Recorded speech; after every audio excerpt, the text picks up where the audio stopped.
आपने लिखना नहीं है, जब मैं कहूँ आपने उस वक्त लिखना है, ठीक है।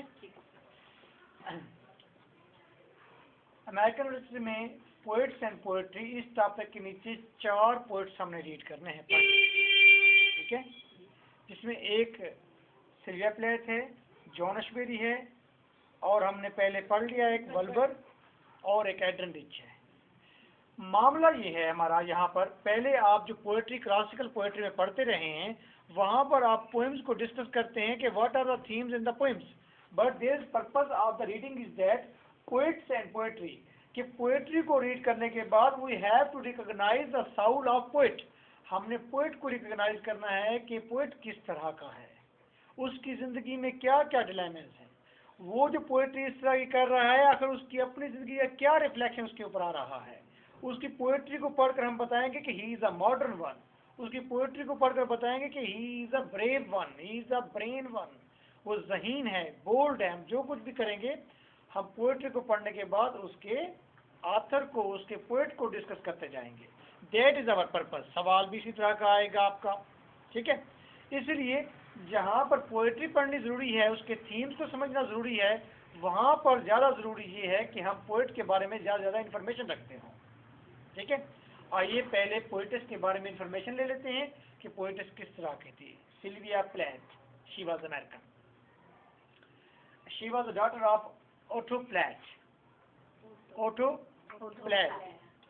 प्लेथ की बेटी थी। शी बॉर्न इन 1932 एंड शी डाइड इन 1963। आप इस तरह पीछे बैठे ताकि आपको वहां पर नजर आए, पीछे बैठे,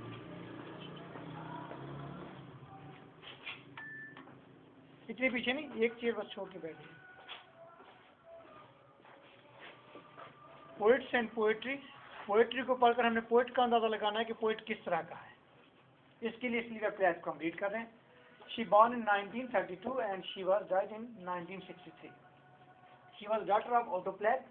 Otto Platt was actually, he was a professor in a university in America. He was the professor of biology. He was specialist in beekeeping. ये मक्खियाँ शहद की जो होती हैं उनको कीपिंग में उसकी स्पेशलिटी थी, ठीक। Sylvia Plath was very bright and she was a model student in school. She was fond of writing and she wrote a lot of things in her school. बहुत सारी चीज़ें स्कूल के अंदर लिखी हैं, उनसे जो पोएट्री की है उसको बहुत ज़्यादा सराहा गया है। और यहाँ तक कहा गया कि she was a model student. Model student का मतलब यही है कि हर स्टूडेंट ये चाहता है कि आई शुड बी लाइक हर, मैं इसकी तरह बनूँ। तो लेकिन एक पहला ब्रेक डाउन ज़िंदगी में ये आया सिल्विया प्लेथ की कि जब when she was 8 years old, जब वो 8 साल की थी महज, उस वक्त इसके फादर की डेथ हो गई। यू नो दैट कि हर शख्स, और डायबिटीज़ की वजह से उसकी डेथ हुई थी। हर जो लड़की होती है वो अपने बाप से बहुत ज़्यादा अटैच होती है। हम इसको लिटरेरी फॉर्म में कहते हैं इलेक्ट्रा कम्प्लेक्स। इलेक्ट्रा कम्प्लेक्स का मतलब ये होता है कि हर बेटी चाहती है कि वो अपने फादर के साथ सेक्स करे, इसे हम कहते हैं इलेक्ट्रा कम्प्लेक्स। इस तरह ऑडिपस कम्प्लेक्स होता है कि हर बेटा चाह रहा होता है कि माँ के साथ ऐसा ही रिश्ता बनाए, लेकिन रास्ते में नॉर्म्स वगैरह होती हैं जो कि ऐसा नहीं होते। हमारी सोसाइटी में ये चीज़ें बिल्कुल कंडेम है और हम कभी इन आइडियाज़ को नहीं पढ़ते। ये उनकी आइडियाज़ हैं और मैंने आपको बता दिया Electra complex. Because she was in love with her father, बाप के साथ मोहब्बत कर रही थी। जब बाप की डेथ हो गई, she there was crack down, तो लाइफ में क्रैक डाउन आ गया। मौत आना, हर तमाम जहाँ भी ऐसा वाक़या होता है लोग कंप्रोमाइज़ कर जाते हैं, सीख जाते हैं, समझ जाते हैं। But she was very strange in this scenario. मैं यहीं से बात दोबारा शुरू करूँगा अज़ान के बाद।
सिल्विया प्लेथ के फादर ऑटो प्लेथ की जब डेथ हुई, सिल्विया प्लेथ इस इंसिडेंट को एक्सेप्ट नहीं कर सकी। मैंने ये नहीं कहा कि बर्दाश्त नहीं कर सकी, मैंने कहा एक्सेप्ट नहीं किया उसने। The person home she love, ऐसा शख्स जिससे वो मोहब्बत करती है वो कैसे मर सकता है? How it is possible, she is raising question to nature and a society, कि कैसे मुमकिन है कि वो शख्स जिससे वो मोहब्बत करती थी वो मर जाए, ये कैसे मुमकिन है? और वो अपने बाप की से गिला करके बैठ गई कि तुम मुझे छोड़ के जा कह सकते हो, you know that mother is not sincere with me. जैसा कि हर बेटी को गिला होता है अपनी माँ से, उसको भी गिला है कि माँ सिंसियर नहीं है। और वो कहती है कि बाप वह एक शख्स था जिससे मुझे मोहब्बत थी और जो मेरे साथ सिंसियर था, मेरा सही मेरी केयर करने वाला था, वो मुझे छोड़कर कैसे जा सकता है? He is raising again and again this question to she involve in a mental trauma, अपने जहनी एक उलझन में मुब्तला होगी कि वो मुझे छोड़ के कैसे जा सकता है। और बाद में इस ट्रूमा में उसने जब दूसरी पोएम लिखी, पहली पोएम में उसने लिखा है लेडी लेजार्जस, उसमें उसने लिखा है कि I have read hairs and out of Ashes I am raising and I am taking main like the air, I am engulfing them, कि मैं हवा की तरह आदमी खाती हूँ, उसने कहा था। और बाद में उसने डैडी लिखा था, डैडी के अंदर यही लिखा था उसने कहा my boot is in thy face. इसलिए पहले अपने बाप के बारे में कहा था कि मेरा बूट तुम्हारे मुंह के ऊपर, you are brute, brute like you, कि वो कहते हैं कि सारे ब्रूट है और तुम भी ब्रूट हो, फाशिस्ट हो, तुम कातिल हो, तुम जालिम हो, तुम वैशी हो, और तुम इंतहाई वैशी किस्म के इंसान जो मुझे छोड़ कर चले गए हो अपने बाप के बारे में। जी जी, डैडी उसने लिखी थी। तो मदर बाप की डेथ के बाद उसने फिर माँ को के पेट पालने के लिए 2 जॉब्स करती थी। इसका एक भाई भी था, उसकी तरफ तवज्जो ज़्यादा थी क्योंकि वो बेटा उसका था। तो ये एक बेटा जो उसका था, तो उससे ज़री बात है कि उसका अपना कम्प्लेक्स था, तो इसको तवज्जो नहीं मिल सकी। तो वहाँ पर भी अपनी डायरी में लिखा है कि she did not like her mother, और भी माँ से नफरत करती है। आफ्टर दिस स्कॉलरशिप गेन करने के बाद अमेरिका से इंग्लैंड चली गई, और इंग्लैंड में जब गई तो वहाँ पर मुलाकात हुई इसकी टेड ह्यूज से। और टेड ह्यूज को देखकर इसने कहा कि इसकी लेग्स जो हैं बिल्कुल अमेरिकन लेग्स हैं, and he is tight ball of Joy. इसका चेहरा जो है ये टाइट बॉल ऑफ जॉय है, ये उसका एक्सप्रेशन था। और फर्स्ट मीटिंग में ही वो, जहाँ मीटिंग टेड ह्यूज के साथ हुई थी, टेड ह्यूज से आप वाकिफ़ हैं, टेड ह्यूज ने हॉक्स मोनोलॉग लिखी थी जो कि आपकी BA में शामिल है। He was a great poet, बहुत बड़ा पोइट है ये। टेड ह्यूज उस वक्त बिल्कुल यूथ में था, और actually she was finding the frame of her father, असल में अपने बाप का ही फ्रेम तलाश कर रही थी। और वो फ्रेम जाकर वहाँ इंग्लैंड में, वहाँ जाकर टेड ह्यूज पे पूरा उतरा था। वैसी उसकी अथॉरिटी, वैसे वो ऊंचे कद का, और लंबी लंबी उसकी बाहें थी, उसको देख कर वो वैसे समझ, और उसका चेहरा भी जैसे टाइट, उसने टाइट बॉल ऑफ जॉय उसको कहा। और जाकर उसे जब देखा तो वहाँ जाकर उसके फर्स्ट मीटिंग में ही ना टेड ह्यूज के गाल के ऊपर चीक पर जाके बाइट कर दिया था, इसने काट दिया उसके मतलब चीक को उसके। तो उसके बाद फिर सोशल सिस्टम, और फिर टेड ह्यूज की फिडेलिटी है। टेड ह्यूज क्योंकि मैला रहता था, और कांस्टेंट उसके हैप्चुअल जो मैनर्स थे वो ज़रा डर्टी थे। और एक आसिया वीवल नाम की लड़की थी जिसके साथ टेड ह्यूज का अफेयर था, जिसकी वजह से उसको इनफिडेलिटी यकीन हो गया कि इनफिडेलिटी है। एंड सिल्विया प्लेथ की क्योंकि लाइफ शुरू से ही आ रही थी, उसके अंदर डिज़ायर्स थी, बहुत सारी डिज़ायर्स थी, लिबर्टी की डिज़ायर्स थी, सेक्स की डिज़ायर थी, लव की डिज़ायर थी, बहुत सारी चीज़ें ऐसी थी जो तवक्का कर बैठी थी टेड ह्यूज से। टेड ह्यूज अपनी अंदर गॉड की तरह, देवता की तरह रहता था, तो उसने जहाँ तक हो सका उससे कॉपरेट किया। इवन जो इसने एक्सेप्ट भी किया है सिल्विया प्लेथ ने कि he was a good teacher, उसे कहा है। और उसने ये भी कहा है कि टेड ह्यूज अपनी माँ को जब लेटर लिखा है, और उसमें कहा है कि टेड ह्यूज ने मुझे जितना हंसाया है मुझे किसी ने भी हंसाया, टेड ह्यूज ने मुझे जितना हंसाया है किसी ने भी मुझे इतना नहीं हंसाया। क्यों लेट हो गए हैं?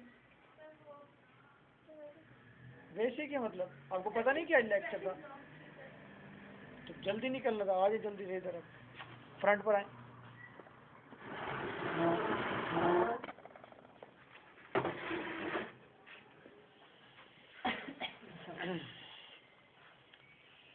आसिया बीवल उसकी लाइफ में, टेड ह्यूज की लाइफ में, और सिल्विया प्लैथ ये चीज़ सोच रही है। 2 बच्चे हैं, एक फ्रेडरिया था और एक शान या शान नाम का एक बच्चा था, बेटी थी। टेड ह्यूज को ने सिल्विया प्लैथ ने टेड ह्यूज से बरहा तज़किरा किया, नाराज़ भी हुए, पोइट्री शुरू की। टेड ह्यूज ने बहुत समझाया भी, सिखाया भी कि पोइट्री कैसे करते हैं, सब कुछ ऑडिट भी किया इसका सब कुछ। लेकिन वो ट्रूमा जहन में ठहर गया, वो डिज़ायर जो अंदर ठहर गई वो बाहर नहीं आ सकी। वो सारी ज़िंदगी सोचती रही उन डिज़ायर्स को बाहर निकाल सके जो उसके अंदर हैं, जो उसके अंदर ख्वाहिशात मौजूद हैं वो बाहर आ सकें। ऐसा नहीं हुआ। इनफिडेलिटी के उसे जर्क लग चुके थे। फादर उसे छोड़ कर चला गया था, माँ उसे छोड़कर बैठी थी, और हस्बैंड जिसको उसने खुद सेलेक्ट किया था, he was not fair with her. She went to America and then return to England. England में दोबारा पहुंची और एक दिन फिर दरवाजे सारे बंद कर लिए और फिर गैस खोल दी, वहाँ ओवन के अंदर सर रख के गैस उसकी खोल दी, वहाँ पर जो था दरवाज़ों के नीचे सारे टॉवल वगैरह दे दिए ताकि गैस बाहर भी ना जाए। और एक नोट भी लिख कर बाहर रखा था इसने, क्योंकि वो हमसाय जिस फ्लैट में रहती थी वहाँ पर हमसाय भी थे, पता था कितने बजे कौन उठता है, और उसे ये भी लिख कर रखा था कि किस डॉक्टर को बुलाना है। May be she was thinking something, कुछ उसके पता नहीं माइंड में क्या क्या था उसके, तो उसने खुद भी सुसाइड कर लिया और अपनी छोटी बेटी को भी मार दिया उस सुसाइड के अंदर।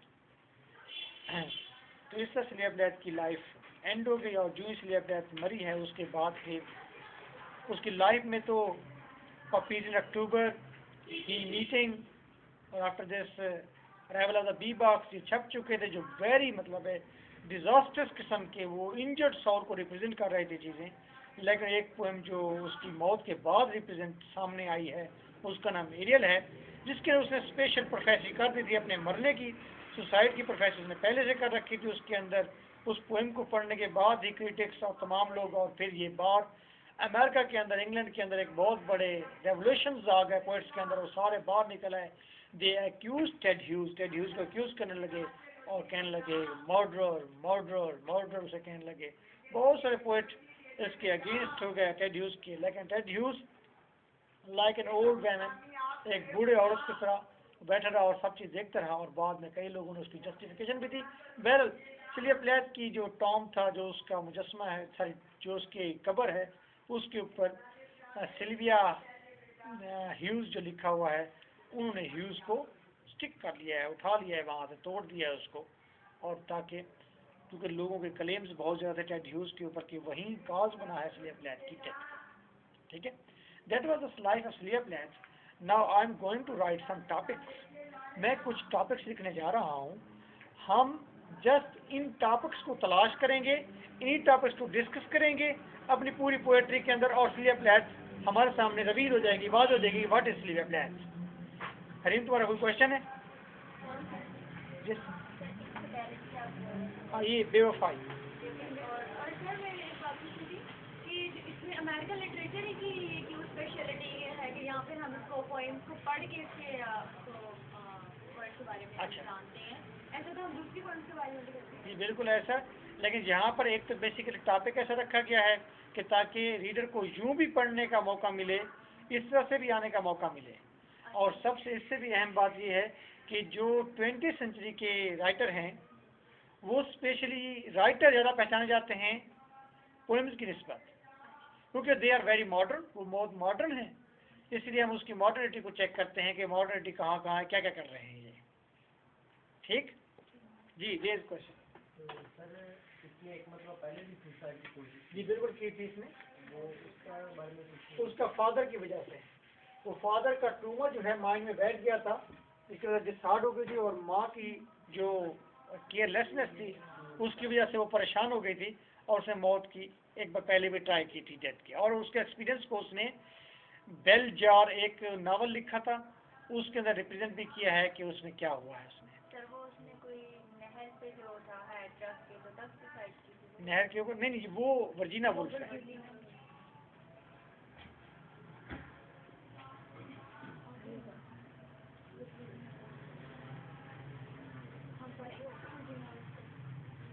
5 सेकंड।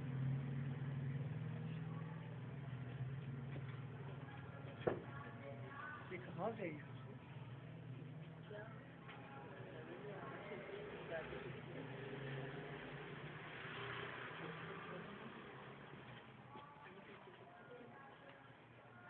कल मैं लाइट अगर ले आऊँगी तो मैं लाइट भी जाऊँगी।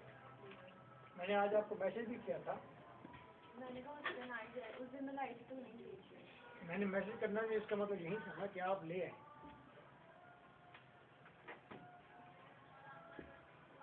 बहुत बड़ी टॉर्च है हमारे घर में भी बड़ी बड़ी है, मैं कहीं भी वो ला दिया लेकिन मैं आपकी चार्ज नहीं हाँ चार्ज मुझे तो बताइए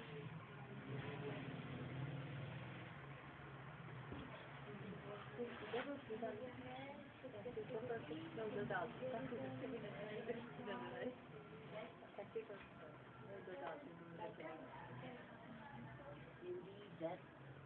ऑर्डर नहीं वाटर नहीं ठीक है बेटर डिमाइंड नेचर पेसिमिज्म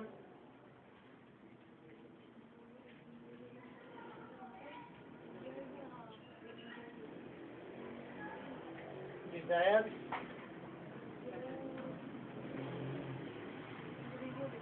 मुझे डाल लाई मेल डोमिनेंट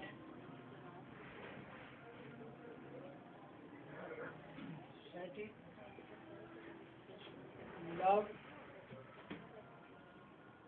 पैशन वो बॉदर्ड है कि बेदर्ड है क्या है बेटर्ड है BATTERED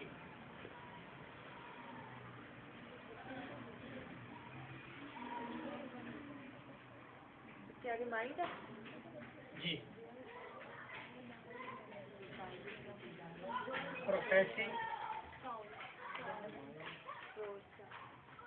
डिजायर के बाद क्या है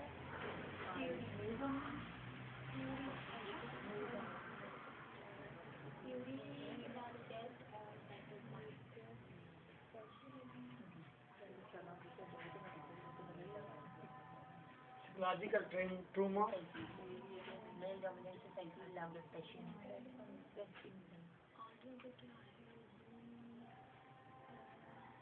नेचर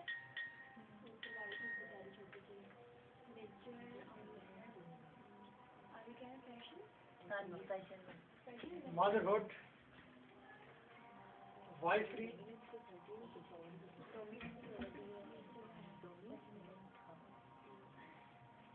वही यहाँ पे इनफिडेलिटी डोमिनेंट है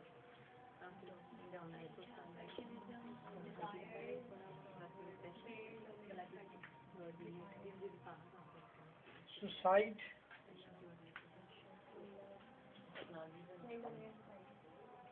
फेयर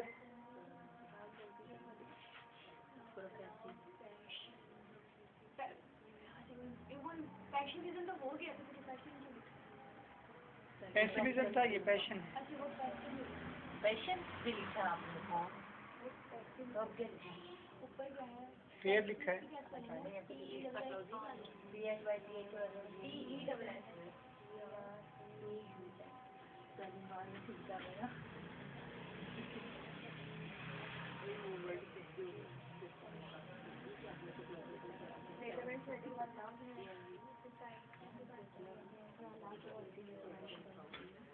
नार्सिसिज्म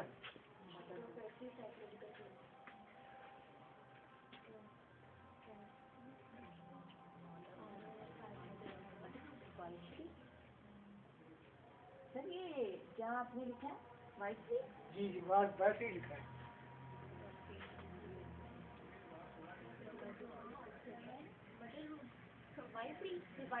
हाँ हाँ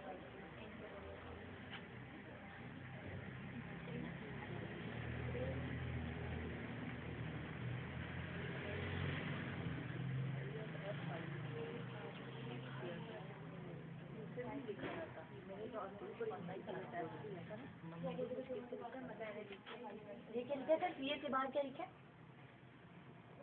हाँ जी नार्सिसिज्म लिखा है इसको सेंट्रलाइन कर दीजिएगा and A answer NARCISISM, narcissism.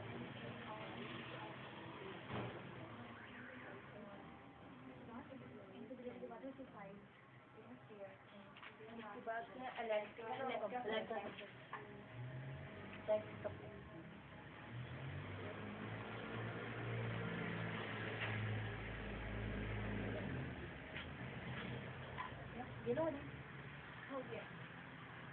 Thank you. ये लो उसको लगा डोमिनेंट तुम्हें डोमिनेट डोमिनेट क्या गाली बाने इसके अंदर सैंडल थे वो पकड़े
लुक नाउ, हम उसकी पोइट्री पढ़ेंगे और उसकी पोइट्री में तलाश करेंगे कि पोइट्स के अंदर सब्जेक्टिविटी कहाँ है।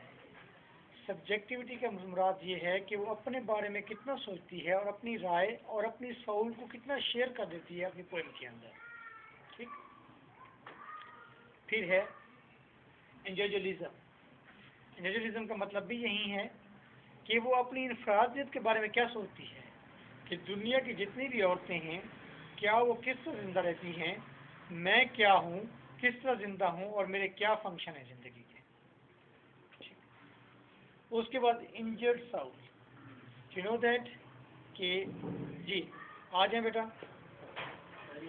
हो गया। वेरी गुड, शाबाश, वेरी गुड, शाबाश, थैंक यू सर। ये ऊपर डेमो है सबसे। अच्छा ठीक है।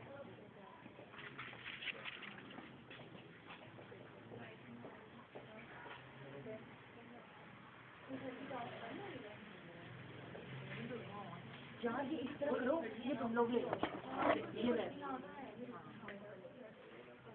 बोर्ड पे तो वैसे भी नजर नहीं आ रहा। बत्ती वाले में मोड का है।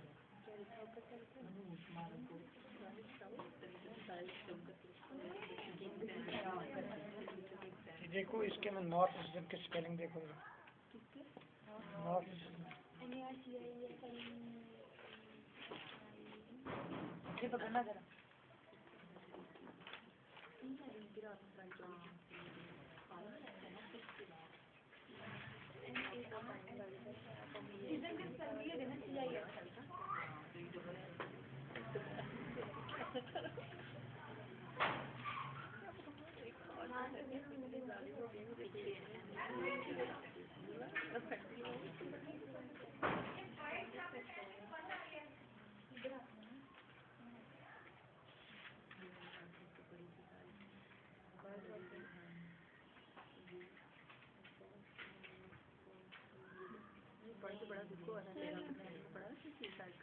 सर इसमें है ही नहीं। जो अंदर से बड़ी डिक्शनरी ले आओ। क्या है नार्सिसस? ये सर वो नरगिस के स्पेलिंग जो वो ऐसा लेके बाजी आपके पास। अच्छा तो क्या बड़ी डिक्शनरी का नार्सिसिज्म का मतलब लग रहा है। वो है खुद पसंदी, अपने आप से अच्छा मोहब्बत। नार्सिसिस्ट NARCIST होता है नार्सिसिस्ट। हाँ, मैं ये कंफर्म करना चाह रहा हूँ क्योंकि फिर ये रिकॉर्ड में आ जाएगा। नार्सिसिज्म होता है सर, बोला कि नार्सिसिज्म होता है। चल देख ले।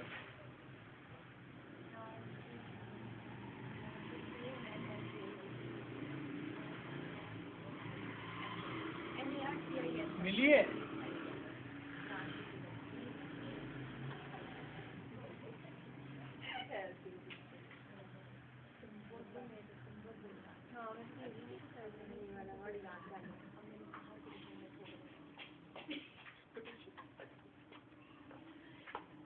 बाजी पकड़ना है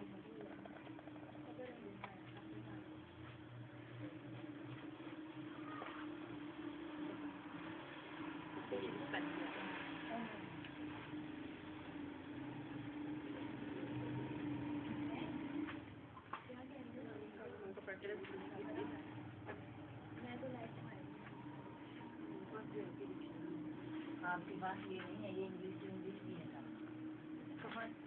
ये क्या है? चलो अब बहस बाद में कर लो।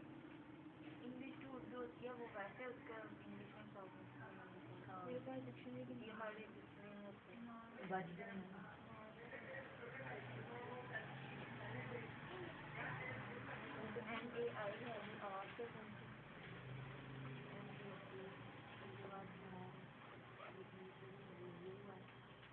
इसमें होता है, इसमें होगा एन जहाँ पे पी है, हाँ इसके बाद इसके अंदर ही होगा।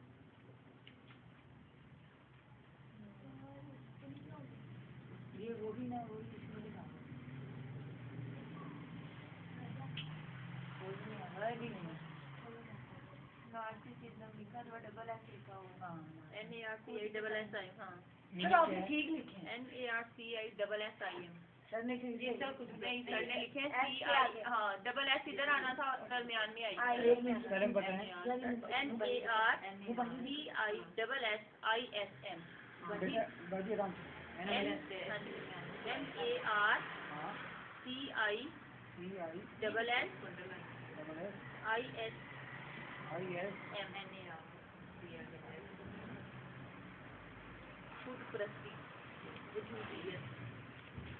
ओके चलो मेरा बेटा, सारे सारे दुख खत्म हो गए। ये पेज बना हुआ है, इसके ऊपर सारा कुछ लिख दिया मैंने। इस पेज को याद कर लिया तो उसके प्लेट क्लियर है। मैंने करा दिया। सर दो दे दें ये ले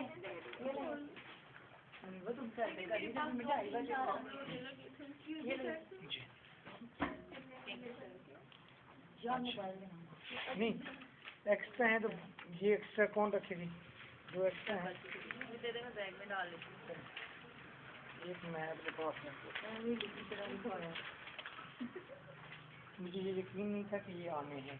वो फुट सेट करने का पता नहीं ये कहाँ से फुट सेट करा के आए हैं। ये 2 घंटे हो गए ये गए हुए हैं, लाइट जब से गई है ये गए। अब यहाँ से मैं दोबारा बता रहा हूँ, इंटरप्रिटेशन दे रहा हूँ दोबारा। अगर ये पेज आपको याद हो गया है तो समझे कि क्लियर प्लेट बस यही है सब कुछ। मैंने सारी एक पेज पर निकाल के रख दिया है। हाँ जी देखिए, अथॉरिटी उसके ऊपर अथॉरिटी है, वो उसको डिस्कस करती है। किस तरह मेल अथॉरिटी है, उसका फादर भी अथॉरिटी था। अब आपने समझना है, बस लिखना नहीं है कुछ भी, बस करो। हर चीज़ लिखने लग जाते हो, बस देखो सुनो, जहन में रखो कोई चीज़ें। हर चीज़ लिखी हुई हर चीज़ याद आ जाएगी। वर्जिनिटी है, उसकी दुशीज़गी है, इसके ऊपर मीनिंग बेशक लिख लो आप। दुशीज़गी है, अथॉरिटी तो होती है अथॉरिटी ना। उसका फादर भी अथॉरिटेटिव था, उसे जो हस्बैंड तलाश किया वो भी अथॉरिटी वाला था ना, अथॉरिटेटिव। उसको पसंद था कि कोई शख्स उसके ऊपर अथॉरिटी के साथ रहे और उसके नीचे वो पले और अपनी ख्वाहिशात को पूरा करे। वर्जिनिटी और दुशीज़गी पाकीज़गी की बात है, उसकी पाकीज़गी ख़त्म हो गई है। यहाँ पर ये इशू नहीं है कि शी वाज अ वाइफ, वो वाइफ थी या नहीं थी। एक्चुअल थिंग इज़ दैट कि उसकी वर्जिनिटी गलत ख़त्म हुई है, कुछ दुशीज़गी जब किसी भी फीमेल की दुशीज़गी ख़त्म होती है तो उसको क्या प्रॉब्लम फेस करने पड़ते हैं, ये सारे प्रॉब्लम वो फेस कर रही है। Desire for the role as a male, उसके अंदर ये भी ख्वाहिश है कि वो मेल जिस तरह रोल अदा करते हैं सोसाइटी के अंदर, उसका रोल भी वैसा होना चाहिए। मेल डोमिनेंट सोसाइटी, उसको गिला है कि ये सोसाइटी मेल डोमिनेंट सोसाइटी है। मेल डोमिनेंट सोसाइटी के अंदर एक फीमेल की क्या एग्जिस्टेंस है, वो किस तरह ज़िंदगी गुजारती है। सब्जेक्टिविटी, सब्जेक्टिविटी में डिस्कस किया है कि वो अपनी ज़ात के बारे में क्या ख्याल रखती है, क्या सोचती है, अपनी कैफियत कैसे बताती है। फेमिनिज्म, उसके अंदर फेमिनिज्म मौजूद है कि वो तमाम औरतों को लेकर बात करती है। जो बात वो अपने बारे में करती है वो हर वेमन के ऊपर सच्ची और पूरी उतरती है। आइडेंटिटी है ये लफ्ज़, आइडेंटिटी। आइडेंटिटी का मतलब अपनी शनाख्त की, इस सोसाइटी के अंदर उसकी अपनी शनाख्त क्या है, उसकी क्या वैल्यू है, वो क्या है। प्रॉब्लम ऑफ वुम्ब के प्रॉब्लम क्या होते हैं, वुम्ब बच्चा बने को कहते हैं, उसकी क्या प्रॉब्लम्स है, उसके साथ जुड़े हुए क्या मसाइल हैं। न्यूडनेस, नंगापन, जब वो नंगी हो गई है तो उसके क्या मसाइल हैं उसके साथ। सेक्स, सेक्स की क्या डिज़ायर्स हैं, क्या हो रहा है, कितना उसे मिल रहा है। फीलिंग्स, ड्यूटी, वाइफरी, वो एक अच्छी बीवी के साथ ज़िंदगी गुजारना चाहती है। मदरहुड, और वो उसके अंदर मदरहुड भी है, अपने बच्चों से उसका ताल्लुक कैसा है, ये भी इसी पोएम से हम डिस्कस करेंगे। फर्टिलिटी, और एक वेमन जो फर्टाइल हो, जिसके अंदर जरखेज हो, जो बच्चे पैदा करती हो, जो हर तरह से ठीक हो, उसके क्या प्रॉब्लम्स है, क्या मैटर्स है, और क्या ये फर्टाइल थी नहीं थी, ये देखेंगे। प्रोफेसी, अपनी मौत की प्रोफेसी किस तरह करती है। पोजीशन ऑफ फीमेल, पूरी दुनिया की फीमेल की क्या पोजीशन है स्लेव प्लेयर की पोएम से हमें अंदाज़ा होता है। ट्रेडिशंस, इस ट्रेडिशनल दुनिया के अंदर उसने क्या फंक्शन किया है, और ट्रेडिशन उसे कैसे नहीं जीने देती, वो क्या कहना चाहती है कि जो ट्रेडिशन उसे इजाज़त नहीं देती। साइकोलॉजिकल, अब साइकोलॉजिकल आगे ट्रूमा था या वो अलग हो गया, लिखा हुआ ट्रूमा आपको ठीक है। साइकोलॉजिकल, ये ट्रूमा इकट्ठे हो जाएगा, चलो व्हाट्सएवर। साइकोलॉजिकल प्रॉब्लम भी उसके डिस्कस करेंगे। सुसाइड का, उसका भी सुसाइड की प्रोफेसी कहाँ की थी, कैसे की थी, क्यों सुसाइड की है, ये भी डिस्कस करेंगे उसी पोएम में से। जायज़ के बारे में उसके क्या व्यूज़ हैं, खुशियों को कैसे देखती है, जब खुशियों को देखने लगती है तो किस तरह दुख गालिब आ जाता है, ये भी देखेंगे। केयर, बच्चों की केयर कैसे करती है, और उसकी केयर अपनी कैसे हुई है। केज सेल्फ, उसकी सेल्फ जो उसकी ज़ात है वो केज है, किस तरह उसकी ज़ात पिंजरे में बंद हो गई है। ये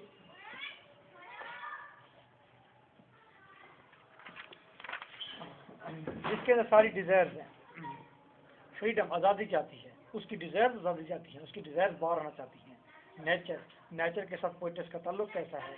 ब्रूटलिटी, और माशरे की ब्रूटलिटी को कैसे वो फेस करती है, क्या कहती है। इलेक्ट्रा कम्प्लेक्स की क्या प्रॉब्लम्स हैं। डिजीज, डिज़ायर, उसकी ख्वाहिशात किस तरह उसकी केज सेल्फ के अंदर बंद हो गई हैं। ट्रूमा, उसकी ज़हनी उलझन क्या है। ऑटोबायोग्राफिकल, हम उसको देखेंगे कि वो क्या ऑटोबायोग्राफिकल एलिमेंट्स, ये एक ही चीज़ है। जी जी, ऑटो बायो लिख दिया है, बायो लिखना था। चलो ये ठीक कर लें, फिर मुझे भी ठीक करा देगी, मैं ओरिजिनल में ठीक कर दूँगा। अच्छा, बायोग्राफिकल बी और हमें स्पीक ऑटोबायोग्राफिकल एलिमेंट्स कामन निकाल जीवन में से। रिएक्शन क्या देती है सोसाइटी को। गिल्ट क्या महसूस करती है वो अपनी ज़ात का। रेज, गुस्सा कैसा है उसके अंदर। मोटिव्स क्या हैं उसके, इमोशन क्या हैं, मोटिव्स एम को कहते हैं। फेयर, फिर कहूँगा फेयर, फिर कहूँगा फेयर, और उसके अंदर फेयर क्या है। अनसर्टेनिटी, चीज़ों के बारे में अनसर्टेनिटी कैसी है एज अ फीमेल, गैर यकीनीपन। मेंटल डिलेमा, उसके ज़हनी डिलेमा उलझन क्या है। सप्रेशन, किस तरह उसकी ज़ात को सप्रेस करके दबा कर रख दिया गया है। डिस्ट्रस्ट, और किस तरह वो डिस्ट्रस्ट में मुब्तला है। बैटर्ड माइंड है उसका, यानी कि ऐसा माइंड जिसको कूटा गया हो, जो बैद के साथ जिसकी पिटाई की गई हो। टॉर्चर्ड साउल, और उसकी साउल जो है टॉर्चर हो गई है, सारी की सारी लहूलुहान है। इनसिक्योरिटी, और उसको इनसिक्योरिटी, तहफ़्फ़ुज़ हासिल नहीं है सोसाइटी के अंदर। सेंसिटिविटी भी उसके अंदर है, और ये नेचुरल है। लव की डिज़ायर उसके अंदर, इग्नोरेंस भी है उसके अंदर। डेथ के एलिमेंट्स भी हैं, जो डेथ से वो खौफ भी है, डेथ से डरती भी है। वायलेंस कैसा है, इंजरिलिटी कैसी है। Torture, pain, loneliness, injury, deception, धोखा। विक्टमाइजेशन, जो किस तरह विक्टमाइजेशन, उसको विक्टम बनाया गया है। Stream of consciousness, stream of consciousness क्या काम कर रहा है। एग्नी, गुस्से को कहते हैं। फ्यूरी भी गुस्से को। पैशन क्या है उसके अंदर, और नार्सिसिज्म आपने लिख देना है साथ कि वो क्या है।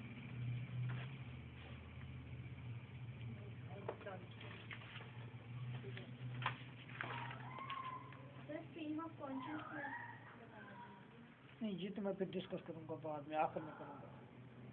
सर एक और बात, अनसेटिस्फाइड और डिससेटिस्फाइड में क्या फ़र्क है। कोई फ़र्क नहीं है। ये जो आपको ये दो अलग वर्ड्स हुआ, जी बेटा, ये दो अलग वर्ड्स हुआ। कई लफ्ज़ अलग अलग, प्लेयर, हैप्पीनेस, ग्लैड, बहुत से लफ्ज़ होते हैं अलग अलग। ये मैंने कहीं और से सुना था कि तो चल रहे हैं फ्रेंड को बताया था, ये नहीं बताया था। वो बता रहा था कि अनसेटिस्फाइड होता है कि मतलब आपको पहले किसी चीज़ का पता ना हो तो उसको मतलब बात का पता ना हो तो आप उसके ऊपर मुतमईन फील नहीं करते हो। नहीं यार, ये नहीं होती चीज़। आप बड़े हो गए, बड़ा बड़ा सोचा करें। ये छोटी छोटी चीज़ें जो होती है कंटेक्चुअल मीनिंग देखा करें ना, किस सिनेरियो में आ रहा है, बात किस सिनेरियो में आई है।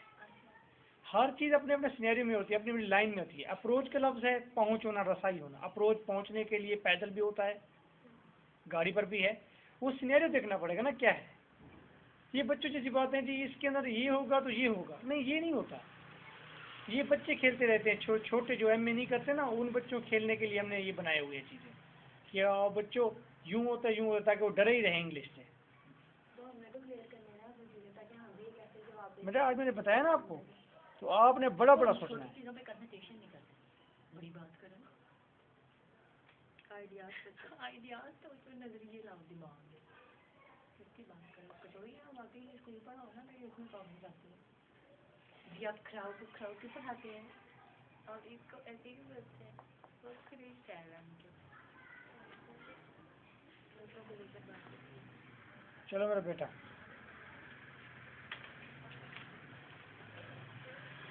आप इसके साथ इससे मीनिंग्स भी लिख के कॉपी कराते ना तो ज़्यादा आपको सबको मैंने जल्दी जल्दी में बनाया है, आज ही बनाया है जी। तो मुझे देते मैं सारे मीनिंग्स को लिख देती हूँ। तुम नया बना देना सर। हाँ मैं नया बना दूँगी, करने दो भी जिसको देना नहीं ना दिया। ठीक है, मुझे एक अच्छा बना दोगे तो फिर मैं बना दिया मुझे अच्छा डिस्पेयर भी लिख दें यार एक। मायूसी। हाँ जी, चलें जी, ये अब चलता जाएगा। अब इसके आगे थोड़ी सी जगह बाकी है। मैं बेटा जब आपको ज़रूरत पड़े, कोई नया लफ्ज़ आ जाए दरमियान में, मैं पढ़ाते पढ़ाते, तो आप इसे ऐड कर लेने हैं। एग्ज़ाम वाले दिन कुछ भी नहीं करेंगे आप, बाकी सारी आपकी स्टडी होगी।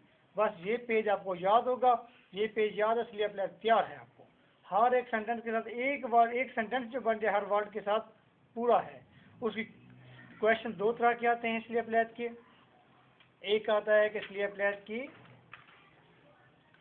क्वेश्चन आता है कि बताएं इसलिए अप्लाइड की ऑटोबायोग्राफी के साथ उसकी पोएम्स को डिस्कस करें। या आता है इसलिए अप्लाइड की बैटर्ड साउल है या बैटर्ड माइंड है, उसका इंजर्ड साउल है, डिस्कस करें। इसलिए अप्लाइड का ट्रूमा क्या है, क्या उसके प्रॉब्लम्स हैं, वो डिस्कस करें। इसलिए अप्लाइड के अंदर ये जो उसकी पोएम्स के अंदर ये इस तरह की वो जो बातें करती है क्यों करती है, ये ओवरऑल क्वेश्चन, जो क्वेश्चन भी आएगा सारा का सारा यही लिखना होगा। ठीक है, या आएगा इसलिए अप्लाइड की 4 पोएम्स है, 5 पोएम्स, 6 पोएम्स है वैसे आपके कोर्स में। पपीज इन अक्टूबर वो आ जाए तो सारी बातें उन लाइंस के साथ यही बातें जोड़ देनी है। सर मैंने तो पोइट्री की ना इसमें 7 से नहीं कहा था एक ही क्वेश्चन। वो और चीज़ है। मैं आपको अब ये कह रहा हूँ कि जब मैंने पोएम पढ़ाऊंगा ना आपको पपीज इन अक्टूबर, वो वहाँ पर सवाल आएगा write down the critical appreciation of the poem poppies in अक्टूबर।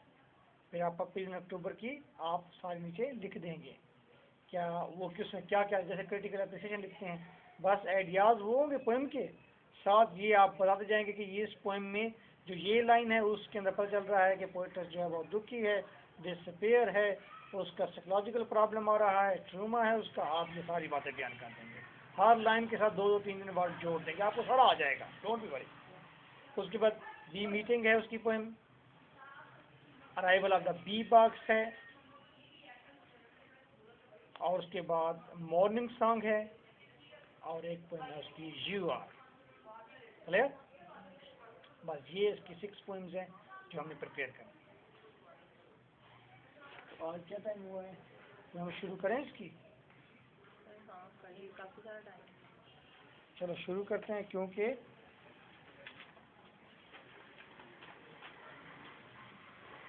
अच्छा मैंने आपके प्रोग्राम में थोड़ी सी तब्दीली की है।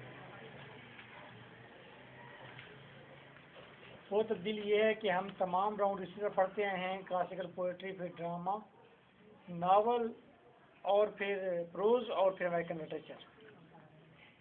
अब तब्दीली ये हुई है कि सीए प्लेस के बाद हम एक ड्रामा पढ़ेंगे,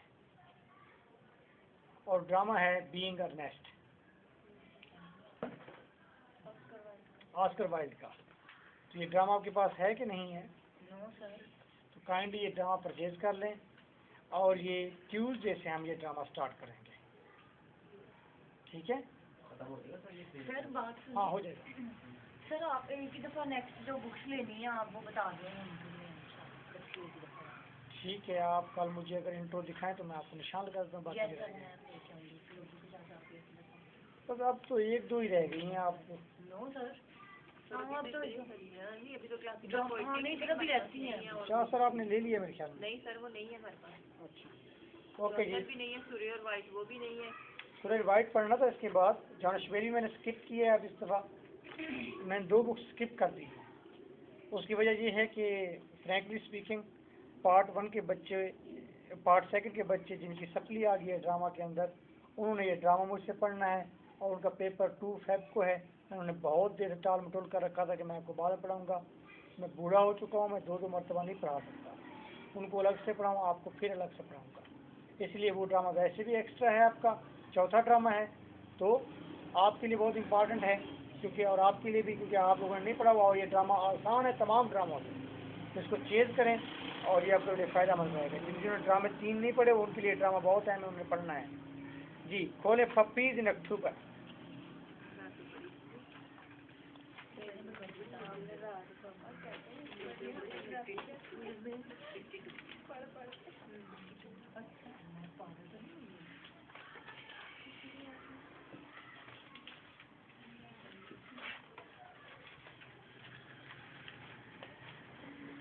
मुझे पहले पता था कि लाइट इसी टाइम पर जाएगी और आज इम्पॉर्टेंट लेक्चर है। मैंने इसीलिए हरीम तुम्हें कहा है कि मैंने कहा वो लेती है ना तुम light.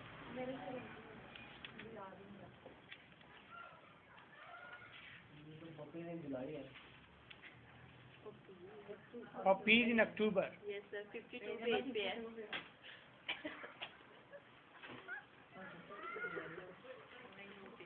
Are you ready for this? First I will make reading and after this you will read it out and after that I will translate it for you. जिस तरह आपके पास ये इनके पास सीधा के पास छोटी सी बैटरी है तो इस तरह तकलीफ नहीं होती आपको, आप नहीं मरने लगे इतनी बैटरी लेने से। मैं आपको कितनी बार, आपके पास है, मैं कितनी बार कह चुका हूँ कि एक बैटरी ले लें। किसी ने ये जरूरत नहीं की कि यार सर कह रहे हैं चलो ले ही लें। जिनके मोबाइल की टार्च है चलो वो ठीक है, बाकी आप सारे लोग तंग हो रहे हैं। सर ली थी वो खराब भी होगी। Puppies in October. Even the sun clouds this morning cannot manage such skirts. Sir ये पहले इसका मतलब बता बेटा अच्छा रीडिंग कर, सर के साथ दो। पहले रीडिंग सर फिर से बोले। मैं सर रीडिंग नहीं करनी, बस मेरी आप रीडिंग सुनेंगे। Even the sun clouds this morning cannot manage such skirts.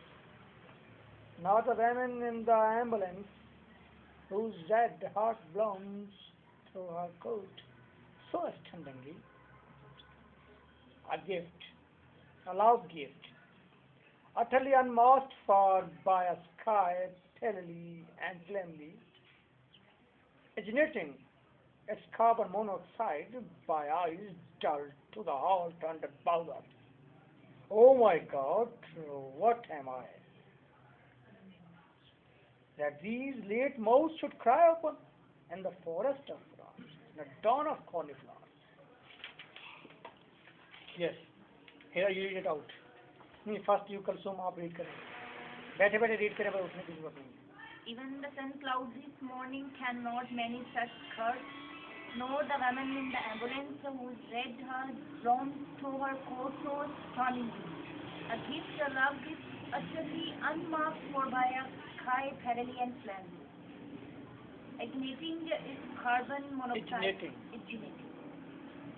Igniting its carbon monoxide by ice, dull to a heart under bowels. Oh my God, what am I? That these late mouths should cry open in a forest of frost in a dawn of cauliflower. Hareem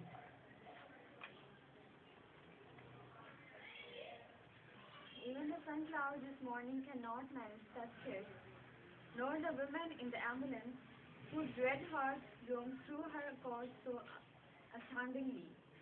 A gift, a love gift, utterly unmasked for by a sky, palely and flammily. क्या word है sir? flame leaf. Flame leaf, igniting its carbon monoxide by ice dust to hard under boilers. Oh my God, what am I? That these late mouths should cry open in a forest of frost, in a dawn of cornflowers. ये वैध poem है Sylvia Plath की, जहाँ पर Sylvia Plath ने nature से अपना contact बनाया है। पोएम शुरू होती है तो पोएट्रेस देखती है नेचर को। पपीज ये फूलों का नाम है। अक्टूबर का महीना है। अक्टूबर के महीने में लंदन हो या अमेरिका सख्त सर्दी पड़ती है। ये फूलों का मौसम नहीं है, लेकिन हैरानगी की बात है इस मौसम में फूल उगे हुए हैं। और ये पिंक और रेड कलर के जो फूल उगे हुए हैं, इनको देखकर पोएट्रेस खुश हो रही है कि पपीज उगे हुए हैं, लेकिन वो भी अक्टूबर में। और फिर उसके साथ ही वो सोचती है कि इन पपीज का रेड कलर जो है कैसा कलर है। क्या जब सूरज निकल रहा हो आगे क्लाउड आ जाएं, क्लाउड पिंक हो जाएं या रेड हो जाएं, क्या ऐसा कलर है इसका, या इसका रेड दिल की तरह कलर है इसका। ये गिफ्ट है नेचर का। फिर वो कहती है लेकिन खुले आसमान के तले ये तो खाली पड़े हुए हैं। खुले आसमान के नीचे ये पपीज मौजूद हैं और ये पेलली हैं, इनके अंदर रोशनी है, ब्रिलियंस है और कार्बन मोनोऑक्साइड की तरह ये निखरे हुए हैं। और फिर देखने वाली आंखें गुजरती हैं और इसको देखती हैं और अपने हेड के नीचे से मूंदे हुए आंखें देखते हैं तमाम। फिर वो कहती है कि oh my god what am I. और वो खुश जब हो रही है तो कहती है कि खुदा मैं क्या हूँ, दैट दीज लेट। और फिर वो कहती है कि ये फूल किस मौसम में उग पड़े हैं। अरे ये तो मौसम कॉर्नीफ्लावर्स का है, यहाँ पर पीज उग पड़े हैं। ठीक है, ये पोएम थी सारी इसकी। आइए इस पोएम को अब लाइन टू लाइन डिस्कस करते हैं। Ready? Even sun clouds this morning, यहाँ तक कि इस सुबह के वक्त सूरज के आगे ठहरे हुए जो क्लाउड्स हैं जिनका रंग जर्द पिंक या है, can not manage such skirts. वो उनके कपड़े भी इतने प्यारे नहीं हैं जितने प्यारे ये पपीज के फ्लावर्स हैं। सूरज के छोटे छोटे टुकड़े जो सूरज के आगे आगे ठहर गए हैं और रेडिश कलर दे रहे हैं, वो भी इतने प्यारे तो नहीं हैं जितने प्यारे ये पपीज के फूल हैं। ना the woman in the ambulance, ना ही उस औरत के, वो औरत जो एम्बुलेंस में है, whose red hot blooms, जिसका सुर्ख दिल ब्लूम कर रहा है, धड़क रहा है, थ्रू हर कोट, उसके कोट से so stunningly, amazingly। अमेजिंग का एक अजीब और गरीब कॉम्बिनेशन है। खुशी और डर इकट्ठे मिला हुआ होता है तो अमेजिंग होता है। ठीक है, अब एक वैमन जो है वो एम्बुलेंस में जा रही है। वैमन जब एम्बुलेंस में जा रही हो तो एम्बुलेंस दो चीज़ों का, वैमन और एम्बुलेंस का कॉम्बिनेशन दो चीज़ों का है। एम्बुलेंस का मतलब ये होता है कि जो शख्स बस अब मरने वाला है उसको एम्बुलेंस लेने आती है, एक्सट्रीम पर जो पहुंच जाता है, एम्बुलेंस खतरे की निशानी है। और अगर उसके अंदर औरत है तो ये भी औरत डिलीवरी करने जा रही है, उसका बच्चा पैदा होने वाला है। बच्चा पैदा होने वाला है तो यहाँ पर फिर दो कैफियत हैं, डर है, खौफ है और at the same time hope भी है कि न्यू गिफ्ट एक आने वाला है, नया बच्चा आने वाला है जिसको माँ ने पाला है एहतियात से 9 माह तक। पर ये भी तो इसकी हो सकती है ना कि माँ जिंदा रहती भी है। हाँ, मौत, जिंदगी मौत की कश्मकश में होती है वो। ठीक है, तो उस औरत का दिल जैसा रेड है और वो धड़क रहा है, ब्लूम कर रहा है कोट के अंदर से। ये पपीज के फूल उसी सुर्ख कलर जैसे हैं। अब यहाँ पर आपने देखा कि सिल्विया प्लैथ इवन की खुशी के आलम में भी गई है। जब खुश हुए नेचर के साथ कांटेक्ट बनाया है तो एक लाइन कह सकी है कि बस इसका वो सन क्लाउड्स के साथ इसका उससे अच्छा रंग है, लेकिन साथ ही उसकी इंजर्ड सोल ऊद कर रही है।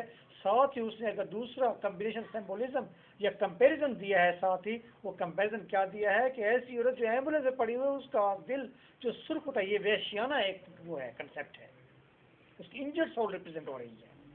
इसलिए प्लेट किससे इंजर्ड हो गए, तो उसके थॉट्स देखें, उसके कम्बिनेशन, उसके कंपैरिजन देखें कितने इंजर्ड हैं कि वो कहती है कि देखें ये पप्पीज के फूल कितने खूबसूरत हैं, सन क्लाउड जो इतना बड़ा मैकेनिज्म के साथ ऊपर ठहरे हुए हैं वो भी इतने सुर्ख और मजेदार नहीं, अच्छे नहीं हैं जितना कि ये पप्पीज के फूल, या इन पप्पीज के फूल उस दिल से भी ज्यादा अच्छे हैं जो दिल खून आलूद सुर्ख दिल है, जो कि मौत और जिंदगी की कश्मकश में है, ब्लूम कर रहा है, उस दिल से भी ज्यादा खूबसूरत पप्पीज के फूल है। असल में हमने देखना आइडिया नहीं है, हमने देखना ये है कि राइटर ने कंपैरिजन किस चीज से कर दिया है, राइटर का अपना माइंड कैसा है, वो खुद अंदर से इतनी लौलवान हो चुकी है कि वो अपने कंपैरिजन भी तलाश करती है, तो कहाँ से जाकर लेकर आती है, वो उसको एम्बुलेंस के अंदर पड़ी हुई उस जिंदगी और मौत की कश्मकश में जो औरत है उसके दिल को लेकर आती है जो कि सुर्ख है, खून आलूद है, जो even the sun clouds this morning cannot manage such scars. Now the women in the ambulance whose red heart blooms through her coat so stunningly, a gift, a love gift. These flowers are puppies. These puppies are the gift, the love gift. They are really lovable. One can love them. Utterly unmasked for, मुकम्मल तौर पर अनमास्क्ड, नंगे खुले आसमान के नीचे, by a sky. She is surprised and she is terrified now. Terrified ये इसलिए है, वो कहती है कि इतने नरमो नाजुक ये फूल और इतने बड़े आसमान के नीचे नंगे पड़े हुए हैं. She is afraid from the sky. She is afraid from the sky. She is afraid from the authority. Sky is actually that a dome like at our head. हमारे सर के ऊपर है आसमान, और उसने अपने आप को रिप्रेजेंट कर लिया है उस पपीज के साथ कि पपीज अब पपीज नहीं रहे, poppies are the slave plate by own, slave plate खुद है वो पपीज. स्काई सोसाइटी नहीं, वो अथॉरिटी है जो जालिम है, वो टेड ह्यूज है, ठीक है. और वो फौरन उसे इनसिक्योरिटी फील हुई है. देखिए उसके सेंसिटिव व्यूज देखें, कहती है कि इतने बड़े आसमान के नीचे अनमास्क्ड पड़े हुए हैं, ये कैसे. मैं पोएम को दोबारा करूंगा ट्रांसलेट. कहती है कि even sun clouds this morning can not manage such scars. Now the woman in the ambulance whose red heart blooms through her coat so stunningly, a gift, a love gift, utterly unmasked for by a sky, fiery and flamely, और नीचे जल भुन रहे हैं, पील हो रहे हैं, flame के अंदर आग, ऊपर से आसमान, मतलब इसके ऊपर आग बरसा रहा है इसके अंदर.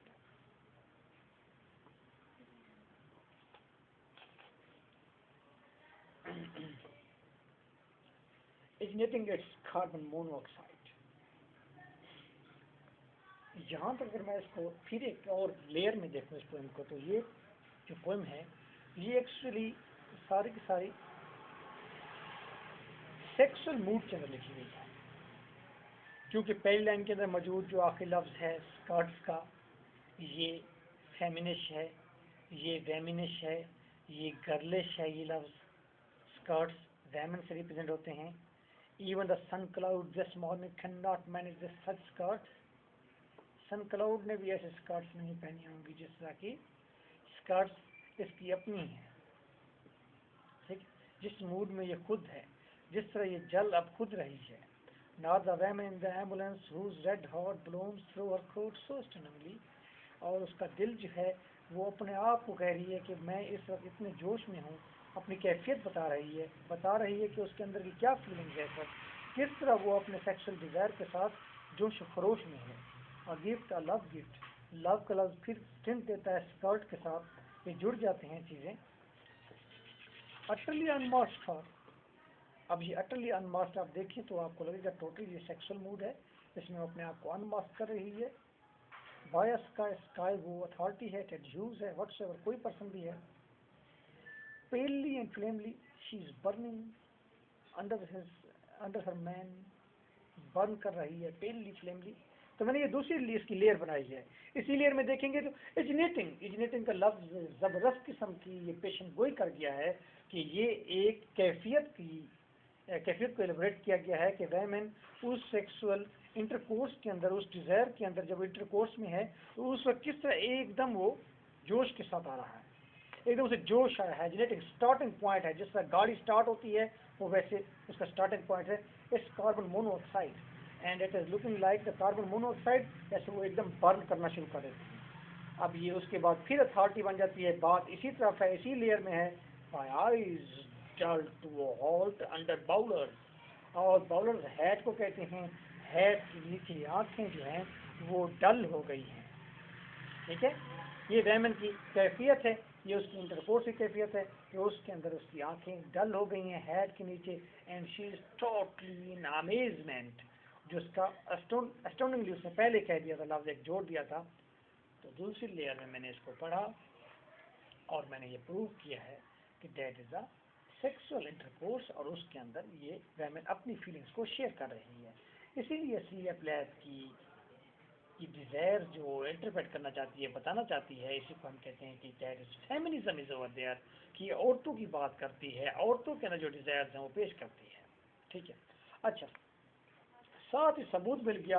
उसने कहा oh my god what am I, ओ मेरे खुदा मैं क्या चीज़ हूँ। She is amazed, totally amazed by her own feelings. Clear? अच्छा, बात को फिर दोबारा डिलीट करते हैं, यहाँ से वापस ले जाते हैं बात को। मैं ये सोचता हूँ कि सीलिया प्लेथ ने ये पोएम जो लिखी है, ये उसने अपने डिज़ायर्स के बारे में लिखी है। मेरा आखिरी ख्याल कि ये पिछली लेयर्स जो मैंने पढ़ाई हैं उन लेयर्स में लिखी है। आइए देखते हैं मैं इसको डिज़ायर्स की लेयर में कैसे इंटरप्रेट करता हूँ। ठीक है, कि सीलिया प्लेथ के अंदर ख्वाहिशात मौजूद हैं, डिज़ायर्स मौजूद हैं। क्या डिज़ायर्स हैं? सिक्योरिटी की डिज़ायर हो सकती है, लव की डिज़ायर हो सकती है, सेक्स की डिज़ायर हो सकती है, फ्रीडम की डिज़ायर हो सकती है, मेल की तरह जिंदा रहने की डिज़ायर हो सकती है, खुशी वाली ज़िंदगी गुजारने की डिज़ायर हो सकती है, उसको सिक्योरिटी की डिज़ायर हो सकती है, उसे अपने हस्बैंड की डिज़ायर हो सकती है, उसके अपने फादर के साथ इलेक्ट्रा कम्प्लेक्स की डिज़ायर हो सकती है। वो डिज़ायर हो सकती हैं जो इस मेल डोमिनेंट सोसाइटी के अंदर वो बाहर निकाल नहीं सकती। अब वो अपनी डिज़ायर्स को अपने अंदर ही झांक रही है कि डिज़ायर्स किस रंग में हैं, किस रूप में हैं और क्या कर रही हैं। आइए अपने डिज़ायर को कैसे देखते हैं।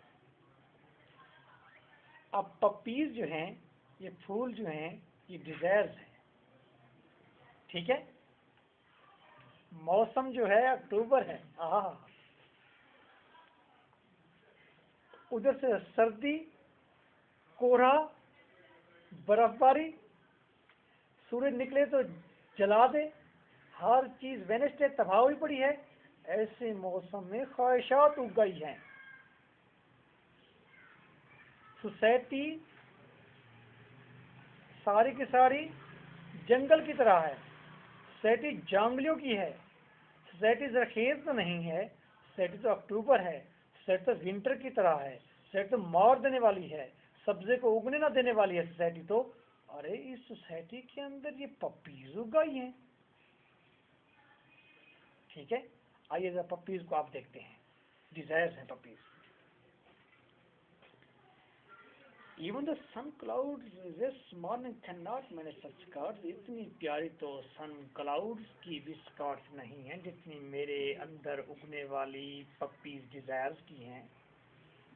ये इतनी खूबसूरत हैं, पूरे जोश के साथ हैं, पूरी खूबसूरती के साथ हैं डिजायर्स। वल्वला इनका देखें, know the woman in the ambulance whose red heart blooms through her coat so astonishingly, और वो औरत जिसका दिल खून आलूद हो और स्टर्नली धड़क रहा हो दिल, ये डिजायर्स उससे भी ज्यादा जोशीली हैं। लेकिन कैफियत चेक करें इन डिजायर्स की, डरती भी हैं और जोशीली भी हैं, पुरुमीद भी हैं, खौफजदा भी हैं। जी भाई, नहीं बाजी अभी तो बड़ी देर है भाई, अभी तो 20 मिनट पड़े हैं। जी, मैंने क्या कहा, ये डिजायर्स पपीज जो उगी हैं, जोशीली भी हैं, डरती भी हैं, अफ्रेड भी हैं। जिस तरह औरत का दिल होता है एम्बुलेंस के अंदर, मौत से डरता भी है, नए बच्चे की उम्मीद भी होती है, ये वैसे ही हैं पपीज। ठीक है, ये अंदर उगा ही हैं। ये डिजायर्स कौन सी डिजायर्स हैं? मैंने पहले बता दिया, इलेक्ट्रा कम्प्लेक्स की डिजायर है, फादर को दोबारा पाने की हैं, अपने हस्बैंड से मोहब्बत गेन करने की हैं, अपनी खुशियां गेन करने की हैं। ठीक है, ये डिजायर उसके अंदर उग गई हैं। सर इसकी फुलफिलमेंट कब होगा? डिजायर फुलफिल होते अब वो डिजायर अंदर देख रही है, बाहर तो निकाल नहीं सकते, बाहर तो कोहरा है, अक्टूबर है बाहर तो, और वो हैरान ये कि तो मौसम भी नहीं है, चलो फिर भी ये समर में निकल आती, स्प्रिंग में निकल, फिर भी बात बनती थी। इनको हो क्या गया डिजायर्स को, मेरी को अंदर को, ये किस मौसम में उग पड़ी हैं, किस मौसम में उग कर आई हैं? Let's see, a gift, a love gift. ये शायद उसकी डिजायर है कि लव गिफ्ट चाहिए उसे, और ये desire utterly unmost for by sky alien plane, utterly unmost हैं। ये नीडर हो गई हैं, इन्होंने मास्क सारे उतार दिए हैं, अपने चेहरे अयां कर दिए हैं कि हम हैं, हमें पूरा करो सिल्विया, हम हैं, हमें पूरा करो सिल्विया, हम नहीं जानते। जैसे इंसान के अंदर ख्वाहिश उठ है और कोई बाहर मौका ही ना हो, कोई चांस ही ना हो, ये वैसी कैफियत है। इग्निटिंग इट्स कार्बन मोनोऑक्साइड, और हर एक डिजायर जल रही है carbon monoxide by eyes dull to halt under bowler है, लोगों को देखती है, और उस कोहरे के मारे जो लोग हैं जा रहे हैं साथ, हैट नीचे किए हुए हैं, आंखें डल किए हुए पास से गुजर जाते हैं इन पप्पीज के, और पप्पीज का पूछते भी नहीं हैं, पप्पीज को फुलफिलमेंट भी नहीं देते, पप्पीज को खिलने भी नहीं देते, कहते हैं ठहरी है तो ठहरी रहे ये खाई यहीं पर। तमाम लोगों ने आंखें मूंद रखी हैं जो पास से गुजरते हैं, और ख्वाहिशात को देखकर कहती है ओ my god what time I, अपनी ख्वाहिशात को देखकर डर गई है कि ओ मेरे खुदा, मेरे तो क्या क्या चीजें हैं, मैं क्या चीज हूँ अपने आप को, कहती है। ये इसकी जो डिजायर्स हैं ये अपने हस्बैंड से रेलिवेंट है? मैंने बहुत सारी कही हैं, आप तवज्जो करें। मैंने कहा है उसकी इलेक्ट्रा कम्प्लेक्स हो सकता है, उसकी हैप्पीनेस की डिज़ायर हो सकती है, उसकी सेक्स की डिज़ायर हो सकती है, उसकी लव की डिज़ायर हो सकती है, उसकी सिक्योरिटी की डिज़ायर हो सकती है, बहुत से डिज़ायर हो सकती है। और एक कई डिज़ायर हैं जो वेमेन के अंदर हैं, वो बाहर निकलने नहीं देती क्योंकि बाहर को रहा है। ये हर एक औरत की बात कर रही है वो। That these late mouths should cry open, ये बाद में उगने वाले पपीज माउथ इनके शुड क्राई ओपन, क्या इस तरह क्राई ओपन करेंगे? क्राई ओपन के लफ्ज पर गौर करें कि मुंह खुले और टोस से लेकर हेड तक मुंह ही मुंह हो, चूंच ही चूंच हो। डिजायर का मुंह देखें कि डिजायर कर क्राई ओपन, यूं खुल जाए मुंह, मुझे पूरा कर, मुझे दे, मेरी फुलफिलमेंट कर। हर एक डिजायर ने यूं मुंह खोल दिया है, और क्राई ओपन साथ जो भी रही है, चीख भी रही है, अंदर दौड़ दौड़ है। हर एक डिजायर अंदर चीखो पुकार के अंदर है, मुंह खोले हुए, भूखी है डिजायर, और चाहती है कि मेरी फुलफिलमेंट हो। और दूसरी बात, एक इतनी भूखी डिजायर, इतनी हंगरी, फिक्किश, इतना बड़ा मुंह, और सब रोती भी हैं, सब चीखती भी हैं डिजायर, हर एक डिजायर। और देखो हैं भी लेट, अब टाइम से देर से आने वाली है, अक्टूबर में होगी है, चलो किसी टाइम पर तो उगती, मौसम तो ठीक होता ना। ठीक, बाहर हालांकि कोहरा है, सोसाइटी ने पहचानना ही नहीं है डिजायर को, देखना ही नहीं है, किसी ने सोचना भी नहीं है कि इस मौसम में भी डिजायर हो सकती है। And the forest of Frost, जबकि चारों तरफ फ्रॉस्ट का, कोहरे का जंगल है, सिर्फ कोहरा ही नहीं पड़ रहा, बर्फ ही नहीं, बर्फ का जंगल है। बर्फ के जंगल के अंदर पपीज ठहर गई हैं और क्राई ओपन कर रही हैं और कह रही हैं कि मेरी डिजायर्स पूरी करो। द डॉन ऑफ कॉर्नफ्लावर्स, ये तो कॉर्नफ्लावर्स की डॉन है, ये तो वो सुबह है जहाँ पर कॉर्नफ्लावर्स उगने चाहिए थे, ये कोई और फूल हैं, ये कोई और नोकीले फूल हैं, ये पपीज का टाइम नहीं है उगने का। और पपीज किस मौसम पर उग पड़ी है, मेरे अंदर ख्वाहिशात किस मौसम में जन्म ले रही हैं। हाँ, ये औरतों की हुकूमत की बात होती तो उसे स्प्रिंग होता पपीज के लिए, अगर औरतों को पूरे हकूक मिल रहे होते तो फिर तो स्प्रिंग होता ना, फिर तो अगर डिजायर उठ भी जाती तो पूरी हो जाती ना। अब तो फॉरेस्ट ऑफ फ्रॉस्ट है, फ्रॉस्ट का एक जंगल है जिसके अंदर ये पपीज उग पड़ी है, और वो क्राई ओपन कर रही हैं and she is watching them and that was the first contact with the nature. ये तो अभी उसका नेचर के साथ कांटेक्ट था ना, हमने उसकी नेचर से कांटेक्ट करते करते कितनी चीज़ों को बाहर निकाला है। Can imagine. कल क्रिटिकल एप्रिसिएशन इसकी प्रिपेयर करनी।